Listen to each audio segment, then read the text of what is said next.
झांसी में 21/2/2026 दिन शुक्रवार को राजनीतिक गतिविधियां तेज रहीं। समाजवादी पार्टी के राष्ट्रीय अध्यक्ष अखिलेश यादव अपने निर्धारित कार्यक्रम के तहत झांसी पहुंचे, जहां उन्होंने मीडिया से बातचीत की। इस दौरान उन्होंने वर्ष 2027 के विधानसभा चुनाव को लेकर अपनी पार्टी की तैयारियों का उल्लेख किया और प्रदेश सरकार की नीतियों पर अपनी राय रखी। डिफेंस कॉरिडोर सहित विभिन्न विकास परियोजनाओं पर भी उन्होंने प्रतिक्रिया दी। साथ ही सामाजिक समीकरणों और संगठनात्मक मजबूती पर जोर दिया। मुख्यमंत्री योगी आदित्यनाथ के नेतृत्व वाली सरकार के कार्यों पर भी उन्होंने अपनी पार्टी का पक्ष सामने रखा। झांसी दौरे के दौरान दिए गए इन बयानों को आगामी राजनीति के संदर्भ में महत्वपूर्ण माना जा रहा है। देखिए, कुछ काम आप नहीं करते हैं, ये करवाया जाता है।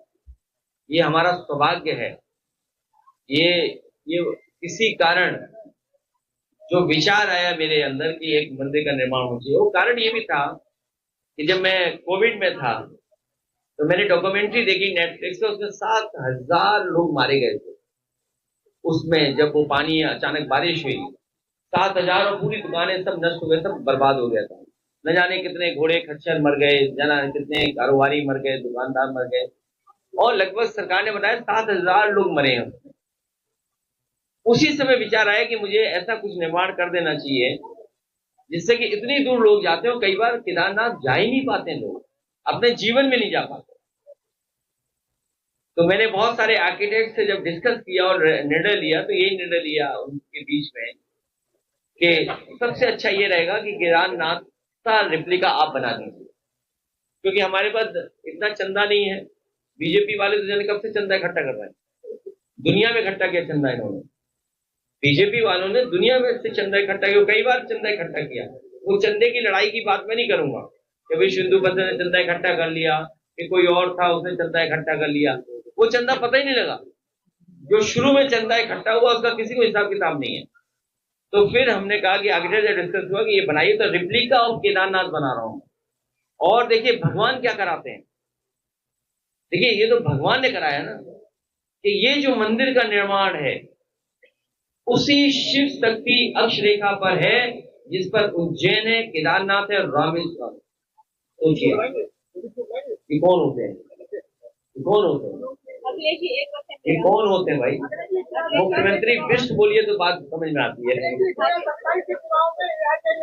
देखिए, मुख्यमंत्री विष्ट जी बुलाओगे तो ये बुलाने का काम मेरा नहीं है। जो मंदिर में जो ब्राह्मण लोग वो निर्णय लेंगे, मैं निर्णय कैसे ले लूंगा?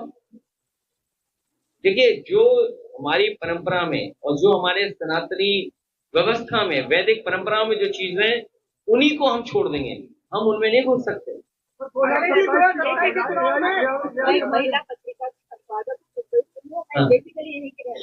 बहुत धन्यवाद।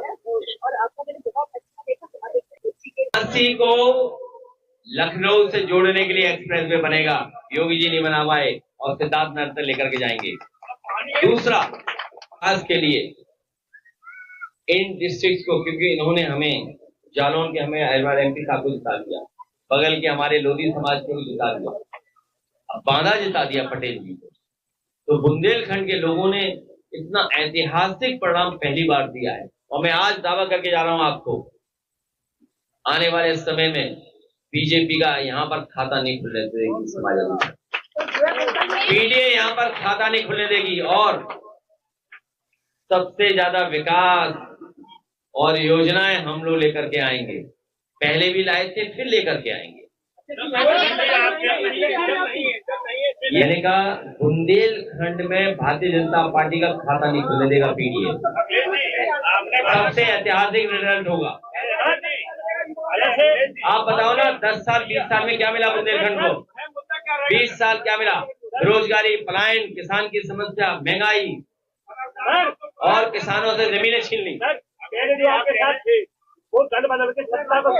कौन है उसमें? कौन है? जो भी है उन्हें लिया जाएगा क्या? अरे यार, कईयों के तार जुड़े होंगे, उनका क्या तार काटे? इसीलिए मैंने कहा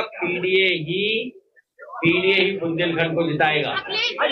और जो आना चाहेगा, अच्छा ये बताइए, ये उसके साथ हमें समझा रहे, अच्छा कोई आना चाहेगा लागू करेंगे पुरानी पेंशन। नहीं चुनाव नहीं, उन्हें ले लेंगे। पत्रकारों के लिए सुरक्षा और क्या क्या पत्रकारों के लिए